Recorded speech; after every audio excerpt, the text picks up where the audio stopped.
Hello बच्चों, कैसे हो आप लोग। आई होप आप बहुत अच्छे होंगे। ठीक है। सो जैसा कि आप लोगों को पता है, हम लोग क्या पढ़ रहे हैं, इलेक्ट्रोस्टैटिक्स पढ़ रहे हैं। ठीक है ना। आज का सेशन थोड़ा सा न्यू होगा बच्चों आपके लिए। ठीक है। और बहुत ही अच्छे से हम लोग कॉन्सेप्ट को समझने की कोशिश करेंगे। ठीक है। चलिए देखते हैं जरा। लेट्स से बच्चों, अगर दो चार्ज पार्टिकल मैंने रखा हुआ है, ये वैक्यूम या फिर एयर मान सकते हो आप, मैंने रखा है इसे। लेट्स से ये वैक्यूम में आपने रख दिया है ना। सो लेट चार्ज पार्टिकल 1 है, ये चार्ज, इस पे चार्ज जो आपको दिया हुआ प्लस Q1 दिया हुआ है, इस पे प्लस Q2 चार्ज दिया हुआ है। इन दोनों के बीच का जो सेपरेशन है, लेट से वो R है। सो होगा क्या, चार्ज पार्टिकल 1 चार्ज पार्टिकल 2 को रिपेल करेगा with force F21, force on 2 by 1, और चार्ज पार्टिकल 2 चार्ज पार्टिकल 1 को रिपेल करेगा with force 1 2, that is force on 1 by 2। आपको पता है कि इन दोनों फोर्सेस का मैग्नीट्यूड हम कूलम्स लॉ का यूज करके फाइंड कर सकते हैं। और वो क्या होगा, ये दोनों एक दूसरे पे जो फोर्स अप्लाई करेंगे वो इक्वल एंड अपोजिट अप्लाई करते हैं। ये बात क्लियर है, हमने ऑलरेडी देख लिया है। इसका मतलब F1 का मैग्नीट्यूड और F21 का जो मैग्नीट्यूड होगा दैट विल बी सेम।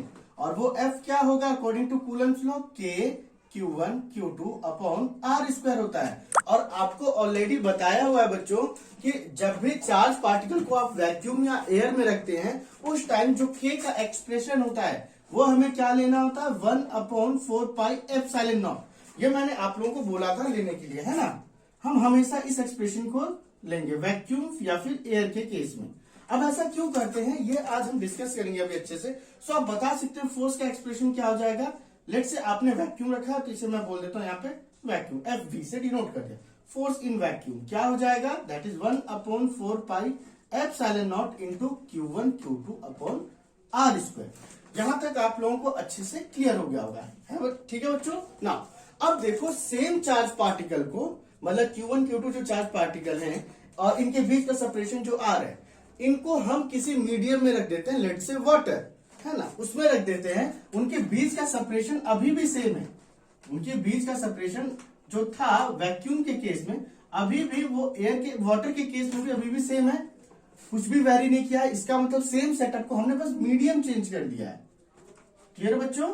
सो अब हम देखना चाहते हैं कि ये एक दूसरे के ऊपर जो फोर्स अप्लाई करते हैं वो क्या होगा। तो इस केस में आप देखो बच्चों, Q1 जो Q2 पे फोर्स अप्लाई करेगा दैट इज F21, और जो चार्ज Q2 Q1 पे करेगा वो क्या होगा, F12। देखो बच्चों, जब आपने क्या किया था, वैक्यूम में इन चार्ज पार्टिकल को रखा था, तो ये चार्ज पार्टिकल एक दूसरे के ऊपर जो फोर्स अप्लाई कर रहे थे, मान लिया कि वो 100 न्यूटन अप्लाई कर रहे, जस्ट एज्यूम कर लो, है ना, वैक्यूम में जब आपने इनको रखा था। बट जब आप उनको किसी अनदर मीडियम में रखेंगे, लेट से आपने उसे वाटर में रख दिया उन दोनों चार्ज पार्टिकल को, सेम सेटअप के साथ, मतलब ना ही उसके मैग्नीट्यूड में कोई आपने वेरिएशन किया है, ना ही उनके बीच का सेपरेशन का। सेपरेशन अभी भी जो वैक्यूम में था वही वाटर के केस में भी आपने रखा हुआ उन दोनों के बीच में।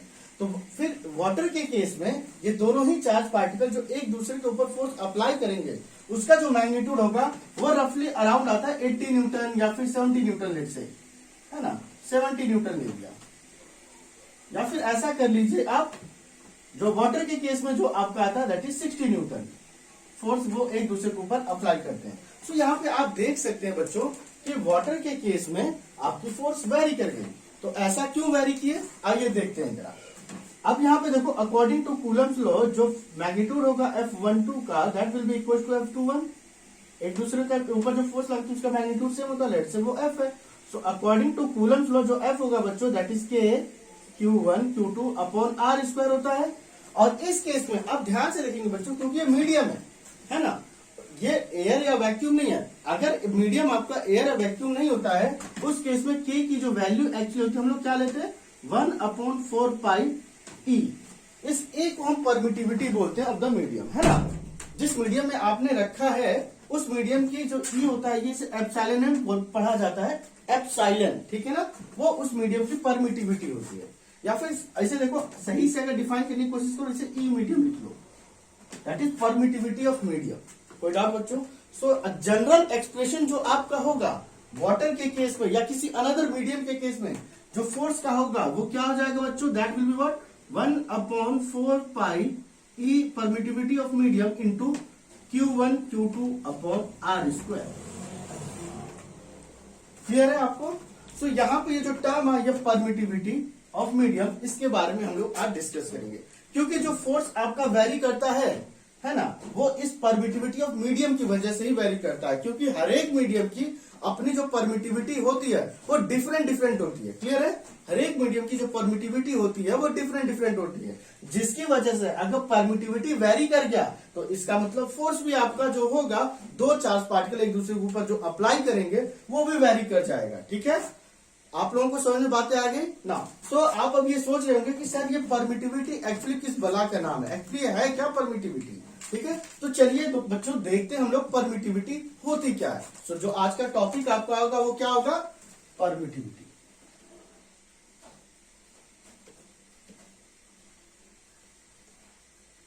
देखो बच्चों, आज का जो टॉपिक आपका क्या है? परमिटिविटी। इस परमिटिविटी को हम लोग समझते हैं पहले होता क्या है।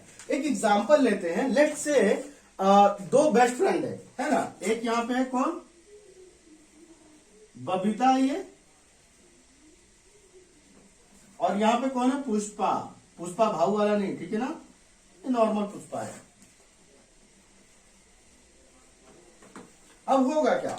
देखो ये दोनों क्लासरूम में ऐसे ही खड़े थे, कुछ बातें बोली पुष्पा ने जो बबीता को पसंद नहीं आया, तो बबीता ने खूब जी जान से लगा के, इसकी भी आंखें बना दे क्या? चलो ठीक है ना। अब बबीता ने क्या किया, जितनी भी इसके अंदर एनर्जी थी पूरी तरह, है ना, सबको इकट्ठा करके इसने पूरी जी जान लगा के पुष्पा को चाटा मारा, बहुत बुरी तरीके से। लेट्स से वो जो चाटा बबीता ने मारा पुष्पा पे, वो जो फोर्स इसने अप्लाई किया पुष्पा के गाल पे, किसने?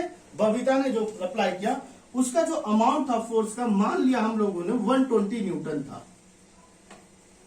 क्लियर है? कहां पे थे ये लोग? क्लासरूम में थे, क्लासरूम में बैठे हुए थे ना। अब देखो हुआ क्या, उसके बाद थोड़ी देर बाद फिर ये लोग क्या हुआ, बाहर आए, और बाहर स्विमिंग पूल था, स्विमिंग पूल में गए दोनों। अब वहां पे फिर पुष्पा ने कुछ बोला बबीता को। अब हुआ क्या बच्चों, ध्यान से देखना, स्विमिंग पूल के अंदर फिर बबीता को बहुत ज्यादा गुस्सा आया, और पुष्पा को फिर जी जान से स्विमिंग पूल के अंदर, ठीक है ना, फिर जी जान से मारती तो खींच के चाटे। किसकी बात कर रहे हैं? स्विमिंग पूल जिसमें वाटर है, खाली वाला स्विमिंग पूल की बात नहीं कर रहे हैं, ठीक है ना, वो पूरा वाटर से भरा पड़ा है, और ये स्विमिंग पूल के अंदर, वाटर के अंदर है दोनों, ऐसे डूबे हुए हैं। ठीक है, समझ लीजिए ये वाटर के अंदर क्या है, दोनों अंदर ही डूबे हुए हैं, मजे ले रहे हैं, खेल रहे हैं, ठीक है ना, इससे ज्यादा नहीं कुछ समझना। बबीता ने फिर खींच के चाटा मारा, किसको? पुष्पा को।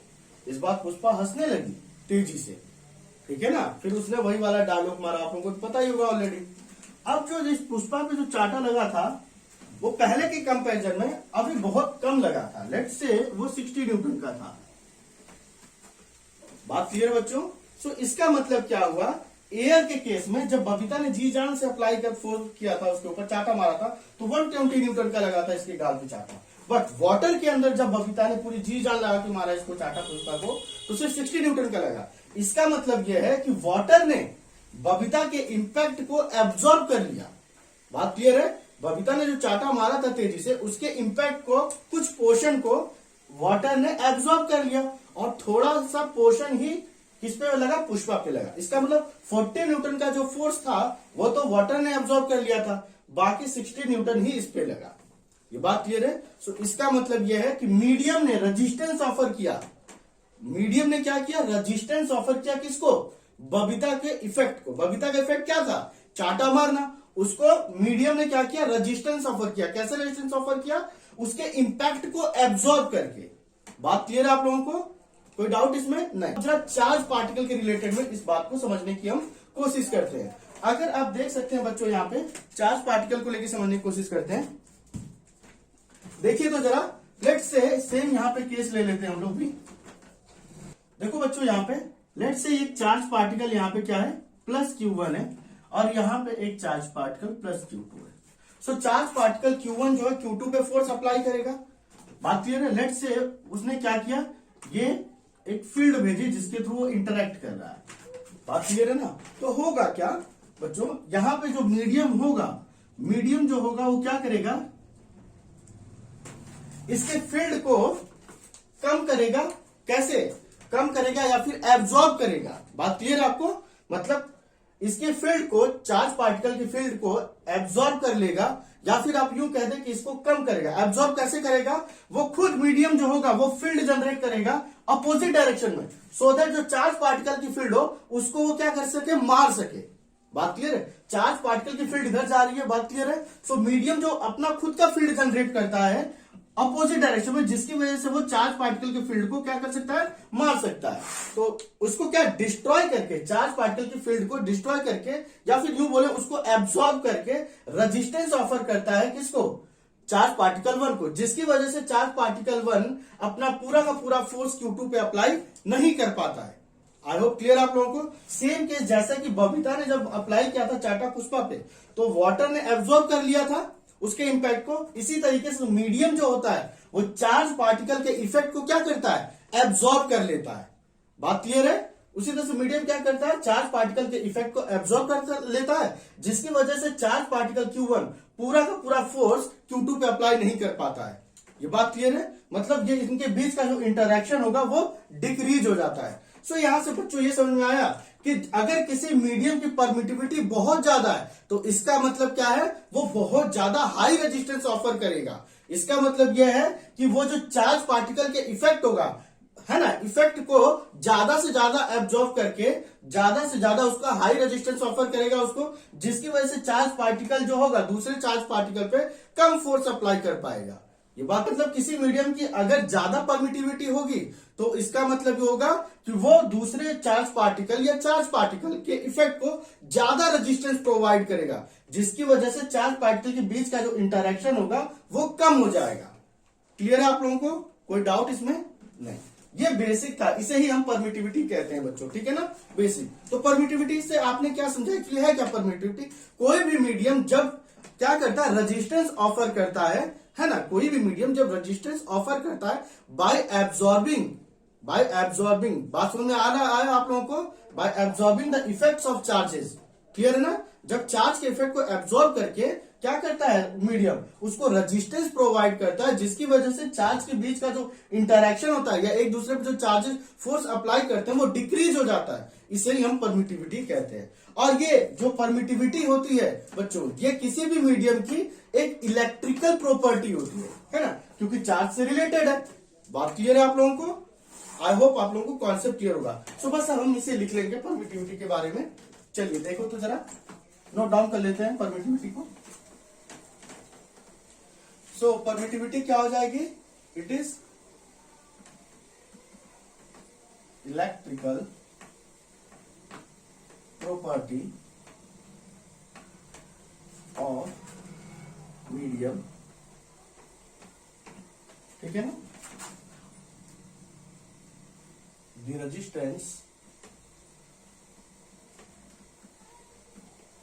The resistance offered by medium to the effect of charges, to the effects of charges by absorbing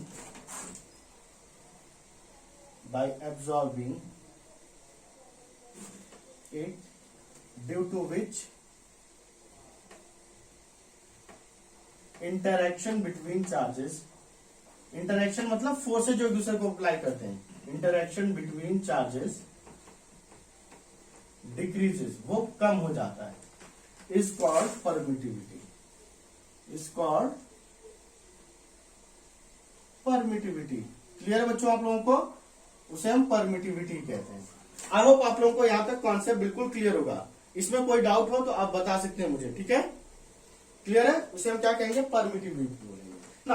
अब इसे डिनोट कैसे किया जाता है बच्चों, इसे परमिटिविटी को डिनोट एप्सिलॉन से किया जाता है, ठीक है, रीड किया जाता है इसे एप्सिलॉन। इसको हटा देते हैं पूरा,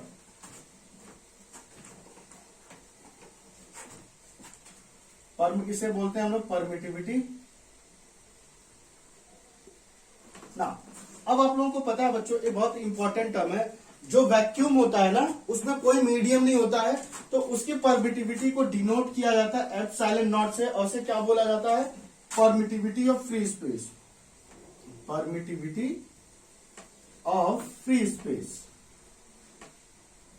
ना। इसकी न्यूमेरिकल वैल्यू होती है, वो ऑलरेडी आप लोगों को पता है, 8.855 इंटू 10⁻12, ठीक है, coulomb square newton metre square. I hope आप लोग यहाँ पे देख सकते हो, ये जो नॉट होता है बच्चों, इसका मतलब होता है कोई मीडियम नहीं है ना। अगर परमिटिविटी की आप बात करते हैं, जैसे कि आपको पता है वाटर का परमिटिविटी, वाटर एक मीडियम है, इसकी परमिटिविटी को मैं कैसे डिफाइन करूंगा, EW लिखूंगा यहाँ पे, और इसकी क्या वैल्यू होती है 7.1 into 10⁻⁻10 coulomb square newton metre square.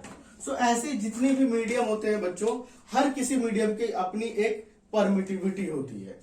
बात क्लियर है? परमिटिविटी की वेरिएशन की वजह से ही जो चार्जेस एक दूसरे के ऊपर फोर्स अप्लाई करते हैं, है ना, वो क्या होता है, वेरी करता है। जितना ज्यादा परमिटिविटी होगा, आपको पता है अगर किसी मीडियम की ज्यादा परमिटिविटी है तो इसका मतलब वो ज्यादा इफेक्ट्स को अब्सॉर्ब करेगा, और ज्यादा इफेक्ट्स को अब्सॉर्ब करेगा मतलब ज्यादा रेजिस्टेंस प्रोवाइड करेगा, जिसकी वजह से इंटरेक्शन बिटवीन चार्जेस क्या होगा, डिक्रीज हो जाएगा। इसको हम एक्सप्रेशन के थ्रू भी समझ सकते हैं।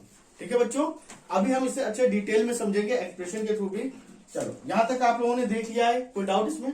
अगर एक्सप्रेशन के थ्रू देखना आपको तो देख सकते हो, यहीं पे लेट्स से दो चार्ज पार्टिकल हैं, किसी भी मीडियम में रखे हुए हैं, प्लस Q1 प्लस Q2। ये बात क्लियर है? फोर्स अप्लाई कर रहे हैं F21, फोर्स अप्लाई कर रहे हैं F12, इनके बीच का सेपरेशन लेट से R। तो हमें पता है जो फोर्स का मैग्नीट्यूड होगा, मतलब F21 और F12 का एक दूसरे के ऊपर अप्लाई करते हैं, उसका मैग्नीट्यूड जो होगा that will be what, K Q1 Q2 upon R square.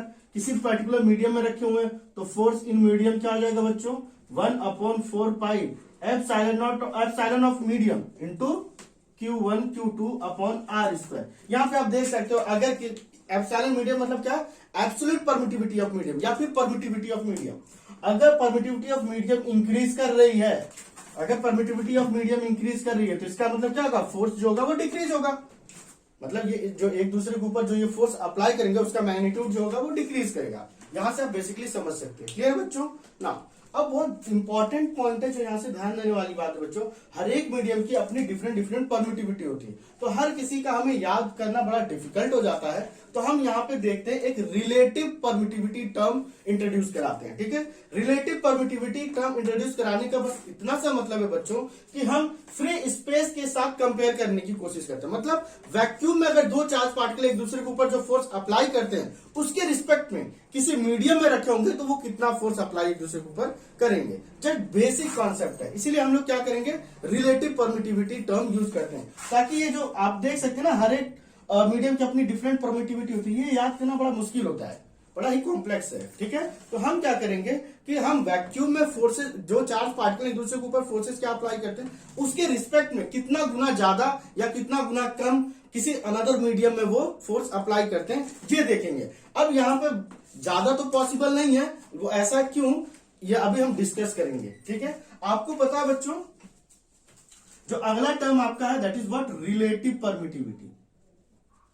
Relative permittivity, relative permittivity को हम लोग डिनोट करते हैं ER से या फिर K से। क्लियर है ना? रिलेटिव परमिटिविटी का एक दूसरा नाम भी है, उसे हम डाइलेक्ट्रिक कांस्टेंट भी बोलते हैं, डाइलेक्ट्रिक कांस्टेंट। इसका मतलब क्या है, रिलेटिव परमिटिविटी को आप एक्सप्रेस कर सकते हैं, जो एक्सप्रेशन ER से एक्सप्रेस कर सकते हैं या फिर K से, और रिलेटिव परमिटिविटी का दूसरा नाम होता है डाइलेक्ट्रिक कांस्टेंट भी आप बोल सकते हैं। दोनों का ही जो मीनिंग होता है वो सेम ही होता है। क्लियर है? अब इसके बारे में हम पढ़ेंगे what is relative permittivity. Actually relative permittivity होती क्या है, इसको मैं रफ कर दूं क्या? चलो जरा देखो तो रिलेटिव परमिटिविटी क्या होती है बच्चों, ये हटा दिया जाए। देखो अगला जो टर्म आपका है वो क्या है, रिलेटिव परमिटिविटी। ध्यान से देखिए, यहाँ पे अगला जो टॉपिक है आपका रिलेटिव परमिटिविटी। रिलेटिव परमिटिविटी ना, रिलेटिव परमिटिविटी क्या होता है बच्चों, ये रेशियो होता है, it is the ratio of permittivity of medium, permittivity of medium to the permittivity of free space, permittivity of free space. इसका मतलब जो रिलेटिव परमिटिविटी होती है वो क्या होती है, परमिटिविटी ऑफ मीडियम अपॉन में permittivity of free space. Simple. ना किसी मीडियम की बात आपने की है तो यहाँ पे आप सब्स्टिट्यूट मीडियम कर दीजिएगा, इजी हो जाएगा इसे समझना। तो रिलेटिव परमिटिविटी क्या होती है बच्चों, किसी भी मीडियम की जो रिलेटिव परमिटिविटी, अगर मैं वाटर की रिलेटिव परमिटिविटी चाहता हूं तो जो रिलेटिव परमिटिविटी वाटर की होगी वो क्या आ जाएगी, एब्सोल्यूट या फिर परमिटिविटी ऑफ वाटर अपॉन में एप्सिलॉन नॉट। क्लियर है यहाँ से। तो यहाँ से हम देख सकते हैं बच्चों दूसरा एक्सप्रेशन जो आपका होगा परमिटिविटी ऑफ मीडियम जो होगा उसे हम क्या लिख सकते हैं, relative permittivity into epsilon not. दिख रहा है आप लोगों को। तो इससे क्या पता चला कि किसी भी मीडियम की जो परमिटिविटी होगी, मीडियम की जो परमिटिविटी होगी वो रिलेटिव परमिटिविटी टाइम्स ज्यादा होगी epsilon not time epsilon not के, यानी परमिटिविटी ऑफ फ्री स्पेस के। क्लियर है आप लोगों को बच्चों यहां तक। चलिए जरा देखिए तो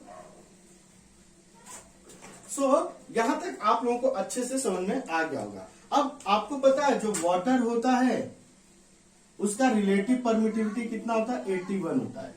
क्लियर है। इसी तरीके से और भी डिफरेंट मटेरियल होते हैं जिनका आपको रिलेटिव परमिटिविटी का डेटा आपको गिवन होगा, है ना। रिलेटिव परमिटिविटी का डेटा गिवन होगा। अगर रिलेटिव परमिटिविटी का डेटा हमें गिवन है तो इसका मतलब हम क्या एब्सोल्यूट परमिटिविटी उस मीडियम की फाइंड कर सकते हैं। बात क्लियर है आप लोगों को। यहां पे देखो लिखना चाहते हो तो आप लिख सकते हो, इसे हम क्या बोलते हैं, simply absolute permittivity of medium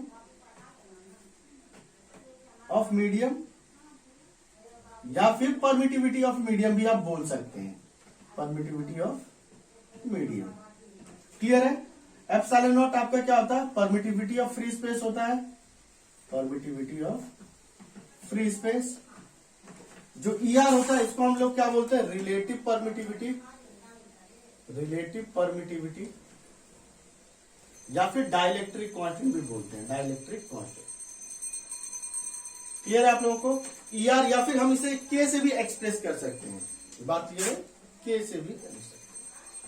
so I hope ये आपको चीजें इतना समझ में आया होगा। और आपको पता है बच्चों जो डेटा आपको गिवन होगा वो रिलेटिव परमिटिविटी का गिवन होगा। अगर आपको रिलेटिव परमिटिविटी किसी मीडियम की पता है तो आप उस मीडियम की परमिटिविटी भी फाइंड कर सकते हैं। दैट इज किसी मीडियम की जो परमिटिविटी होगी वो उस मीडियम के रिलेटिव परमिटिविटी इनटू में एप्सिलॉन नॉट के इक्वल होगी। ये बात क्लियर है आप लोगों को। एक जरा एक्सप्रेशन करके देखते हैं हम लोग, है ना, छोटा सा। देखो यहाँ पे ध्यान से देखना जरा।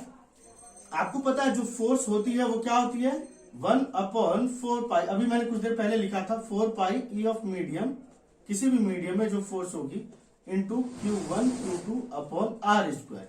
क्लियर है। सो इसका मतलब परमिटिविटी उस मीडियम की परमिटिविटी को मैं क्या लिख सकता हूँ, relative permittivity of that medium into में एप्सिलॉन नॉट। फॉर एग्जांपल अगर मैंने वाटर ले रखा है तो वाटर के केस में फोर्स जो लगेगी FW that is what 1/4 pi permittivity of water into में Q1 Q2 अपॉन में आर स्क्वायर। या फिर मैं इसे ऐसे लिख सकता हूं बच्चों, जो फोर्स वाटर में लगेगी that is 1/4 pi permittivity of water को मैं क्या लिख सकता हूं, relative permittivity of water into में epsilon not into Q1 Q2 upon R square. Clear है यहाँ पे आपको बातें, कोई डाउट। इसका मतलब यह है कि जितनी ज्यादा रिलेटिव परमिटिविटी होगी उतना ही कम फोर्स होगा। और आपको पता है बच्चों एक इंपॉर्टेंट पॉइंट है, जो आपका रिलेटिव परमिटिविटी होता है वैक्यूम के लिए दैट इज व्हाट 1 होता है। अगर वैक्यूम के लिए रिलेटिव परमिटिविटी 1 हो गया तो इसका मतलब क्या होगा, परमिटिविटी वैक्यूम का जो होगा वो क्या हो जाएगा, बता सकते हैं, परमिटिविटी ऑफ वैक्यूम, है ना, relative permittivity of vacuum into में epsilon not. So relative permittivity of vacuum 1 है तो इसका मतलब परमिटिविटी ऑफ वैक्यूम क्या हो जाएगा, एप्सिलॉन नॉट। या इसे ऐसे लिखना चाहते लिख सकते हैं 1 इंटू एप्सिलॉन नॉट, या फिर परमिटिविटी ऑफ वैक्यूम क्या हो जाएगा, एप्सिलॉन नॉट हो जाएगा। वहीं पे आप देख सकते हैं बच्चों जो रिलेटिव परमिटिविटी होती है एयर की, अच्छा हाँ यहां तक समझ में आ गया ना, परमिटिविटी ऑफ वैक्यूम। इसीलिए अब यहाँ पे मीडियम जो था लेट से अगर वैक्यूम है तो उस केस में फोर्स क्या हो जाएगी, फोर्स इन वैक्यूम जो होगी बच्चों वो क्या हो जाएगी 1/। अब यहाँ परमिटिविटी जो मीडियम क्या है वैक्यूम का था वो क्या है, एप्सिलॉन नॉट आया था, यहाँ पे पुट कर दीजिए आप 1/4 pi epsilon not Q1 Q2 upon R square. I hope आपको अब समझ में आ चुका होगा कि मैं जो बार बार आप लोगों को बोलता था कि अगर दो चार्ज पार्टिकल को आपने वैक्यूम में ले रखा है तो K की जो वैल्यू है उसे 1/4 पाई एप्सिलॉन नॉट क्यों लेते हैं। ये बात क्लियर है आप लोगों को ना। अभी एयर का भी समझ में आपको आ जाएगा। एयर के केस में भी सेम यही कॉन्सेप्ट अप्लाई करते हैं हम लोग क्या कि भाई एयर के लिए भी जो आपका रिलेटिव परमिटिविटी होता है एयर का, वो क्या होता है 1.0052 लगभग होता है, जिसे हम सिमिलर मान लेते हैं 1 के। इस केस में भी, एयर के केस में भी जो आप देख सकते हैं आपका जो परमिटिविटी ऑफ एयर होगा वो क्या हो जाएगा, relative permittivity in air into में epsilon not. Relative permittivity air का जो होता है 1.1 ही है लगभग, मान लिया आपने, तो इसका मतलब क्या हो जाएगा, ये भी एप्सिलॉन नॉट आ जाएगा। क्लियर है ना, कोई डाउट किसी को नहीं होना चाहिए। ठीक है, इस केस में भी क्या हो जाएगा, परमिटिविटी ऑफ एयर जो होगा आपका वो हो जाएगा 1 इंटू एप्सिलॉन नॉट, या फिर ये सीधा सीधा बोले कि परमिटिविटी ऑफ एयर भी एप्सिलॉन नॉट होगी। तो आप इस केस में फोर्स की वैल्यू सेम ही आएगी, कोई डाउट इसमें? क्लियर है ना। ना अब लेट्स से किसी भी मीडियम के लिए आप सेम कॉन्सेप्ट अप्लाई करते हैं। अगर आपको वाटर दे दिया जाए तो वाटर के लिए कैसे आप लिखेंगे ये भी अब देख लेते हैं। ठीक है ना, इसको रफ कर दिया जाए, जरा इसको रफ कर देते हैं। ठीक है, चलिए देखो बच्चों, वाटर के लिए कैसे आप लिखेंगे, अगर दो चार्ज पार्टिकल वाटर में है, वाटर का रिलेटिव परमिटिविटी लेट से आपको दे दिया स्मॉल के, मान लिया स्मॉल के दे दिया गया, जिसकी वैल्यू 81 है। क्लियर है ना। अब देखो बच्चों, आपको पता है जो फोर्स लगेगा उसका मैग्नीट्यूड होता है K Q1 Q2 upon R square, और फोर्स इन वाटर जो होगा K की वैल्यू क्या रहेगी 1 upon 4 pi permittivity of water into में Q1 Q2 by R square. और आपको पता है परमिटिविटी ऑफ वाटर को हम क्या लिख सकते हैं, force in water, that is what हमें पता है, लिख लो यहाँ पे, जो परमिटिविटी ऑफ वाटर होगी वो क्या जाएगी, relative permittivity of water into में एप्सिलॉन नॉट। क्लियर है।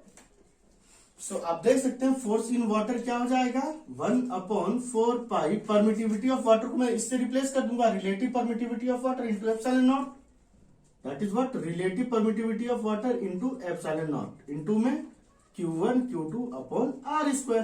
क्लियर है ना। अब यहाँ पे जो रिलेटिव परमिटिविटी ऑफ वाटर आपको गिवन है दैट इज K मान लिया है ना, तो यहाँ पे आप K लिख सकते हैं। तो फोर्स इन वाटर क्या आ जाएगा बच्चों, एप्सिलॉन नॉट को ये 4 पाई के साथ रखिए, ER को इधर कर दीजिए। ठीक है, तो वह इसे ऐसे लिख सकता हूं 1 अपॉन 4 पाई, रिलेटिव परमिटिविटी को अभी बाद में लिख लेंगे, पहले एप्सिलॉन नॉट लिख लेते हैं, इंटू में K कर दिया, इंटू में Q1 Q2 upon R square. Clear बच्चों, यहां से सो किसी भी मीडियम के लिए अब आपको समझ में आ चुका होगा कि कैसे फोर्स हम लिख सकते हैं। क्लियर है ना, अगर उस मीडियम की रिलेटिव परमिटिविटी गिवन है तो जिस तरीके से आप किसी भी मीडियम के लिए फोर्स फाइंड कर सकते हैं। बात क्लियर है, कोई डाउट इसमें नहीं होना चाहिए आपको। ठीक है ना, चलिए अब आगे बढ़ते हैं, जरा लेके न्यूमेरिकल फॉर्म में कोशिश करते हैं समझने की, है ना। देखो क्या होता है, अगर न्यूमेरिकल फॉर्म में समझते हैं, लेट्स से केस 1, मैंने क्या किया, दो चार्ज पार्टिकल जिसमें charge plus Q1 plus Q2 था, इनको मैंने क्या किया वैक्यूम में रखा, इनके बीच का सेपरेशन R। ये बात क्लियर है। ये दोनों एक दूसरे के ऊपर जो फोर्स अप्लाई करेंगे वो क्या होगा, फोर्स ऑन 2/1, और Q2 जो फोर्स अप्लाई करेगा 1 पे, दैट इज फोर्स ऑन 2। ना इन दोनों का मैग्नीट्यूड हम इजिली फाइंड कर सकते हैं अकॉर्डिंग टू कूलम्स लॉ। इन दोनों का मैग्नीट्यूड जो एक दूसरे के ऊपर ये अप्लाई करेंगे फोर्स, उसका जो होगा वो सेम होगा, दैट इज F। ठीक है, तो according to Coulomb's law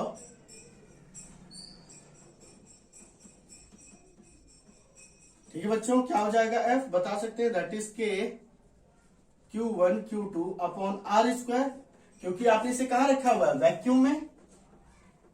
so vacuum के केस में K की वैल्यू डायरेक्ट अब आपको पता चल गया, that is what 1 upon 4 pi epsilon not होता है into Q1 Q2 upon R square. ठीक है ना, कोई डाउट इसमें नहीं। वैक्यूम या एयर, आपको जो भी चॉइस है, आपको एयर लेना है तो आप एयर ले सकते हैं, वैक्यूम लेना है तो वैक्यूम। चलो ठीक है, एयर कर देते हैं इसे, तो फोर्स इन एयर आपका ये आया। क्लियर है, let's say this is equation number 1 ना। क्लियर ना कॉन्सेप्ट, या वैक्यूम करना, किसी को वैक्यूम अगर पसंद है तो आप वैक्यूम भी कर सकते हो, कोई दिक्कत नहीं है। चलो वैक्यूम ले लेते हैं, इसे क्वेश्चन 1 कर दिया हमने। अब मैंने क्या किया, इन सेम चार्ज पार्टिकल को मैंने किसी दूसरे मीडियम में रख दिया है ना, एक मीडियम में रख दिया। इनके बीच का सेपरेशन अभी भी R मैंने रखा हुआ है, जो इनिशियली रखा हुआ था वैक्यूम के केस में, और इनका मैग्नीट्यूड भी सेम है, कोई वेरिएशन इनके मैग्नीट्यूड में नहीं किया है चार्ज के। सो ये दूसरे ऊपर जो फोर्स अप्लाई करेंगे, let's say F1 to F21। अब आपको पता, अकॉर्डिंग टू कूलम्स लॉ, ये किसी मीडियम में आपने रखा हुआ है और इस मीडियम की जो आपकी डाइलेक्ट्रिक कांस्टेंट या फिर रिलेटिव परमिटिविटी आप बोलेंगे इस मीडियम की, दैट इज ई आर, वो के दे रखी है आपको। क्लियर है? सो आप देखिए जरा इन मीडियम क्या आ जाएगा। मीडियम के केस में जो एक दूसरे के ऊपर फोर्स अप्लाई करेंगे वो क्या होगा, वो तो सेम ही, मैग्नीट्यूड तो सेम ही रहेगा, that is magnitude of F12 magnitude of F21 will be equal, let's say वो F है, तो according to Coulomb's law F क्या आ जाएगा, K Q1 Q2 upon R square. ये बात क्लियर है बच्चों आप लोगों को? और K इस केस में क्या हो जाएगा, अब चेंज हो जाएगा। तो फोर्स इन मीडियम जो होगा बच्चों, K का वैल्यू एक्सप्रेशन क्या होगा, 1/4 pi permittivity of medium into Q1 Q2 upon R square. Clear है आप लोगों को? यहाँ तक कोई डाउट अगर है तो आप बता देंगे, यहाँ पे कोई डाउट नहीं है? चलिए बहुत बढ़िया ना। अब हमें क्या करना है, कुछ नहीं करना है। अब हमें पता है बच्चों, परमिटिविटी जो होती है किसी भी मीडियम की, वो क्या होती है बताएंगे आप लोग, रिलेटिव परमिटिविटी उस मीडियम की इनटू में एप्सिलॉन नॉट के इक्वल होता है। तो ई मीडियम की वैल्यू हम यहाँ पे पुट कर देंगे, तो फोर्स इन मीडियम क्या आ जाएगा, इसका मतलब जिस मीडियम में आपने रखा है, इस मीडियम में चार्ज पार्टिकल एक दूसरे के ऊपर जो फोर्स अप्लाई करेंगे वो क्या आ जाएगा बच्चों, 1/4 पाई ई मीडियम की जगह ये रख देंगे हम लोग, that is E R into epsilon not into Q1 Q2 by R square. Clear है आप लोगों को? चलिए अब आपको पता है रिलेटिव परमिटिविटी इस मीडियम की क्या गिवन है, आपको K गिवन है। तो फोर्स इन मीडियम को मैं इस तरीके से भी लिख सकता हूं, that is 1/4 pi epsilon not. Epsilon not को इधर कर दिया, रिलेटिव परमिटिविटी या की वैल्यू मैंने यहाँ K पुट कर दी, into Q1 Q2 upon R square. I hope आप लोगों को कॉन्सेप्ट समझ में आया। Let's say this is question number 2। अब हम कंपेयर करके देखते हैं जरा, वैक्यूम के रिस्पेक्ट में फोर्स इन मीडियम कितना ज्यादा या कितना कम है, ये देखते हैं जरा, है ना। तो आप क्या करेंगे बच्चों, मीडियम जो इक्वेशन 2 है उसे इक्वेशन 1 से डिवाइड कर दीजिए। क्लियर है? Divide equation 2 by equation 1। So देखो क्या आ जाएगा, force in medium upon force in vacuum equal to what, दोनों का एक्सप्रेशन आपको पता है। फोर्स इन मीडियम का ये है, that is 1/4 pi epsilon not into small K into Q1 Q2 upon R square, ठीक है, divided by 1/4 pi epsilon not into Q1 Q2 upon R square. Clear है बच्चों यहाँ तक ना? अब जरा देखो तो डिवाइड करके 1/4 पाई से ये कैंसिल हो जाएगा, Q1 Q2 R स्क्वायर से ये कैंसिल हो जाएगा, तो क्या बचेगा बताइए? तो force in medium upon force in vacuum जो होगा वो क्या आ गया, विजुअल आप लोगों को 1/K आ गया। इसका मतलब यह है किसी भी मीडियम में जो फोर्स होगी, यहां पे लिख सकता हूं मैं, किसी भी मीडियम में जो फोर्स होगी वो किसके इक्वल होगी बच्चों, वो आपके इक्वल होगी ये इधर फोर्स इन वैक्यूम के 1/K टाइम्स। क्लियर है आप लोगों को? तो इसका मतलब आप देख सकते हैं बच्चों कि जो किसी भी मीडियम में जो फोर्स होगी, वैक्यूम में जो फोर्स होगी उसके 1/K टाइम्स होगी।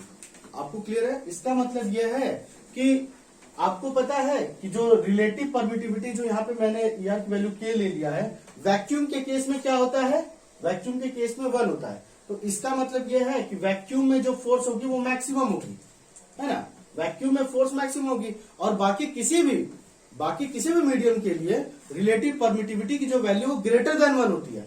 अगर वो ग्रेटर देन 1 हो गई तो इसका मतलब क्या होगा, बाकी सभी मीडियम में जो फोर्स होगी वो वैक्यूम के रिस्पेक्ट में कम ही होगी। सो मैक्सिमम फोर्स कहां लगेगा दो चार्ज पार्टिकल के बीच में, जब उनको आप वैक्यूम में रखेंगे। अगर किसी अनदर में मीडियम में आप रख देते हैं तो वैक्यूम के रिस्पेक्ट में फोर्स कम हो जाती है। ये बात क्लियर है? एक अच्छा सा एग्जाम्पल देख लेते हैं हम लोग यहाँ पे। देखो जरा, अगर मैंने क्या किया, वैक्यूम में जो फोर्स लग रही है लेट से वो Fv लग रही है मान लिया, और मैंने वाटर में, अगर यहाँ पे मीडियम वाटर होता तो वाटर के केस में जो रिलेटिव परमिटिविटी ER या फिर K, दोनों का मतलब एक ही है, वो जो होता है उसकी वैल्यू क्या होती है 81। तो आप यहाँ पे देख सकते थे फोर्स इन वाटर जो होता है वो फोर्स इन वैक्यूम अपॉन 81। इसका मतलब दोनों चार्ज पार्टिकल जो वैक्यूम के केस में फोर्स अप्लाई कर सकते थे उसका 1/81 टाइम्स वो फोर्स अप्लाई करेंगे जब उनको हम कहां रखेंगे, वाटर में रखेंगे विद सेम सेपरेशन के साथ। कॉन्सेप्ट क्लियर हुआ आपको? तो यहां से एक की पॉइंट आपको नोट करना है, ठीक है, उसे अभी लिखवा देते हैं। यहां तक आपको समझने चीजें आ गई होंगी, ठीक है बच्चों। चलो देखो, तो की पॉइंट जो आप लोगों को लिखना है वो क्या लिखना है, रिलेटिव परमिटिविटी जो होती है वैक्यूम के लिए क्या होती है, 1 होती है। इसका मतलब जो आपका फोर्स होगा, है ना, वैक्यूम में जो फोर्स होगा वो मैक्सिमम होगा। वैक्यूम में जो फोर्स होगा वो क्या होगा, मैक्सिमम होगा। और आपको पता है बाकी सभी मीडियम में जो आपकी रिलेटिव परमिटिविटी होती है वो ग्रेटर देन 1 होती है। क्लियर है, बाकी वैक्यूम में 1 होती है, बाकी सभी केस में relative permittivity of any medium जो होती है वो ग्रेटर देन 1 होती है, वैक्यूम को छोड़ के या एयर को। तो बाकी सभी के लिए जो फोर्स होगा वो क्या होगा, वो लेस देन होगा फोर्स इन वैक्यूम।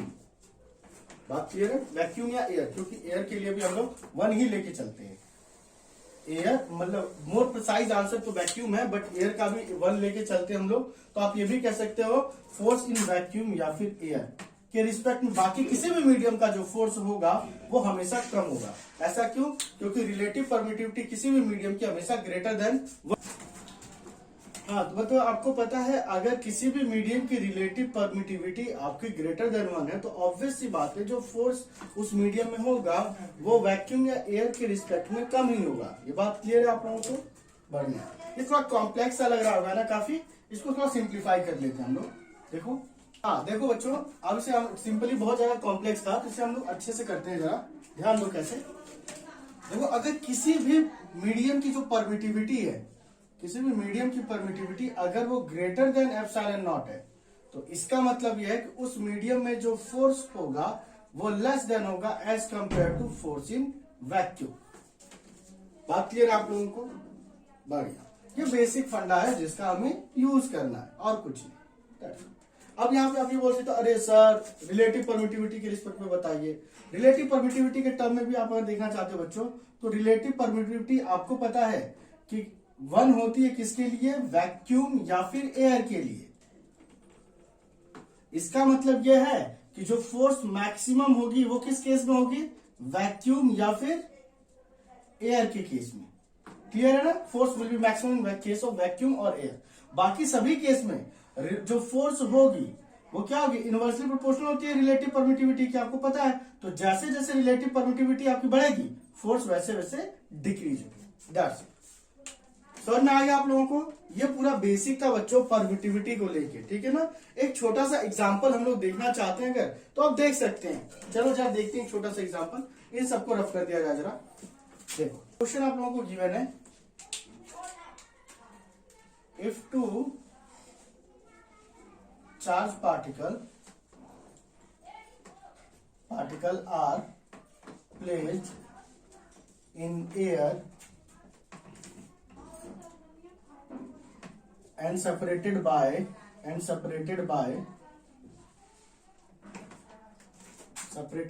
3 centimeter, ठीक है ना। Charges are plus minus 3 microcoulomb. Find the force in water having dielectric constant 81, ठीक है ना। अब आपको क्या फोर्स फाइंड करना है वाटर के केस में। चलो सबसे पहले हम लोग देखते हैं बच्चों, चार्ज पार्टिकल बना लेते हैं। डायग्राम बहुत जरूरी होगा, है ना। कितना प्लस माइनस, ये +3 माइक्रोकूलम है, ये -3 माइक्रोकूलम है। इन दोनों के बीच का जो सेपरेशन रखा है वो कितना है, 3 सेंटीमीटर का। होगा क्या, जो 3 माइक्रोकूलम चार्ज है प्लस वाला वो नेगेटिव वाले को अपनी ओर अट्रैक्ट करेगा, खींचेगा with force on two by 1। ये सेकंड पार्टिकल है, फर्स्ट पार्टिकल। और सेकंड पार्टिकल जो है वो 3 माइक्रोकूलम वाले चार्ज को अपनी ओर खींचेगा विद फोर्स F12। इसी लाइन के अलोंग ही होना चाहिए फोर्स F12। सो आपको अकॉर्डिंग टू कूलम पता है कि फोर्स F12 का जो मैग्नीट्यूड होगा और F21 का मैग्नीट्यूड होगा वो क्या होगा बच्चों, सेम होगा ना। बढ़िया। अब आप लोगों को पता है क्या फाइंड करना है हमें। सबसे पहले हम जरा फोर्स को एयर पे फाइंड करते हैं। जब ये एयर में रखा होगा, इनिशियली एयर में रखा हुआ था अब इसको आपने इनिशियली एयर में रखा हुआ, तो एयर के केस में एक दूसरे के ऊपर जो फोर्स अप्लाई करेंगे उसका मैग्नीट्यूड एफ है वो क्या जाएगा के Q1 Q2 upon R square. और एयर के केस में आपका जो के होता है उसकी वैल्यू क्या होती है 1/4πε0 into Q1 Q2 upon R square. या फिर यूं बोले जो फोर्स आपकी होगी 1/4πε0 की वैल्यू कितनी होती है बच्चों 9 इंटू 10⁹9। Q1 चार्ज कितना 3 माइक्रो कूलम जाती 3 इंटू 10⁻⁻6। Q2 कितना ये भी 3 क्योंकि प्लस माइनस में लेना है तो मैग्नीट्यूड लेना होता है 10⁻⁻6 अपॉन में आर स्क्वायर कितना 3 centimetre that is 3 into 10⁻⁻2 3 into 10⁻⁻2। Clear है ना आपको। तो यहाँ से फोर्स क्या निकल के आया देखिए तो जरा 3 से 3 को उड़ा दिया, इस 3 से इस 3 को उड़ा दिया हम लोगों ने, -2 -4 हो गया और ऊपर जाएगा -4 और ये +9 यानी कि 13 हो जाएगा और ये कितना -12 यानी कि 10 बचेगा। तो फोर्स जो आपका है कितना है बच्चों 90 Newton.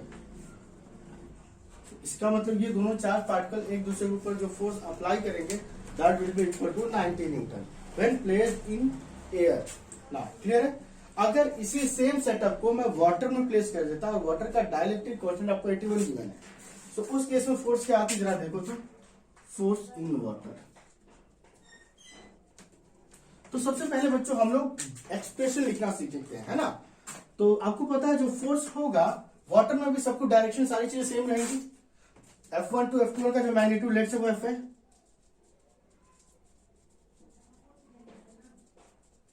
According to Coulomb's law जो F होगा वो क्या हो जाएगा K Q1 Q2 upon R square. और यहां पे आपको पता है बच्चों जो K होगा किसी भी मीडियम के लिए, किसी भी मीडियम के में जो फोर्स आपका होगा उस पॉइंट ऑफ उस केस में जो K की वैल्यू होगी क्या हो जाएगी 1/4π permittivity of medium into Q1 Q2 upon R square.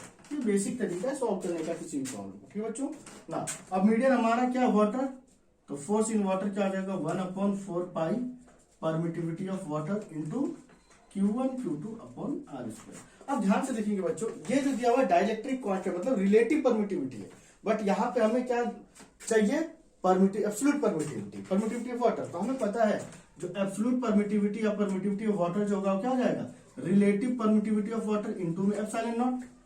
Clear है। अब ये वैल्यू आप यहाँ पे पुट कर देंगे तो फोर्स इन वाटर क्या आ जाएगा बच्चों बताइए तो जरा that is 1/4π relative permittivity of water into में ε0।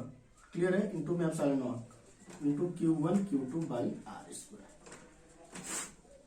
क्लियर आप लोगों को। अब कुछ नहीं करना है ε0 को इस साइड रखो पाई के साथ लगा के क्योंकि 1/4π की वैल्यू हमें पता है कितनी होती है 9 इंटू 10⁻9 होता है और रिलेटिव परमिटिविटी को इस साइड से रीअरेंज कर दिया। तो फोर्स इन वाटर जो आ गया बच्चों कितना आ गया 1/4π ε0 यहाँ लिख दिया रिलेटिव परमिटिविटी यहाँ लिख दिया into Q1 Q2 upon R square. या फोर्स इन वाटर बहुत से बच्चे बोर भी हो रहे होंगे है ना क्या सर ER और EW के लिए भी आपने स्टेप लिखा है लिख लो बच्चों। ठीक है क्योंकि जब लर्निंग फेज में तो एक एक स्टेप फॉलो करना होता है। अब यहाँ पे ध्यान से देखो बच्चों 1/4π ε0 की वैल्यू आपको पता है 9 इंटू 10⁻9 होती है 9 इंटू 10⁹9। क्लियर। या ना यहाँ पे भी देख सकते हैं आप कुछ बच्चे दिमाग एक्स्ट्रा लगा सकते हैं जरा देखो इसको ऐसे लिखा जा सकता है 1/4π ε0 into 1/ER into Q1 Q2 upon R square. ठीक है ना। अब ये देखो जरा ध्यान से देखना बच्चों 1/4π ε0 ये 1/4π ε0 Q1 Q2 by R square ये जो एक्सप्रेशन है ये एग्जैक्टली फोर्स नहीं है जब वो एयर में केस में रहेगा है ना। तो बहुत से बच्चे क्या करेंगे इसे सिंपली ऐसे लिख देंगे फोर्स इन वाटर जो होगा वो फोर्स इन एयर इनटू में 1/ relative permittivity of water. Clear है। ऐसे लिख देंगे क्योंकि 1/4π ε0 इनटू में Q1 Q2 upon R square क्या है देखो जरा एक्सप्रेशन फोर्स इन एयर के केस में है तो डायरेक्टली और force in air already calculated है 90 तो यहाँ से आप डायरेक्टली आप सॉल्व कर सकते हैं। क्या जाएगा फोर्स इन वाटर बच्चों फोर्स इन एयर अपना 90 न्यूटन है रिलेटिव परमिटिविटी ऑफ वाटर 81 दे दिया है 81 ये आपका आंसर आ जाएगा। ठीक है। या फिर बहुत से बच्चे कोशिश करेंगे इसको प्रॉपर सॉल्व करने की तो फिर से वही आप रखेंगे 1/4π ε0 की value 9 into 10⁻9 1/81 into Q1 Q2 R square वो वैल्यू जो दी गई। ठीक है समझ में आया आप लोगों को। क्लियर है। सो आज का सेशन बच्चों यहीं तक। अगर आपको कहीं भी कोई डाउट लगता है या कोई भी चीजें आपको लगता है कि सर ये चीज और अच्छे से समझाइए, तो आप हमें कमेंट कर सकते हैं। ठीक है, चलिए फिर मिलते हैं नेक्स्ट क्लास में। Okay, bye bye.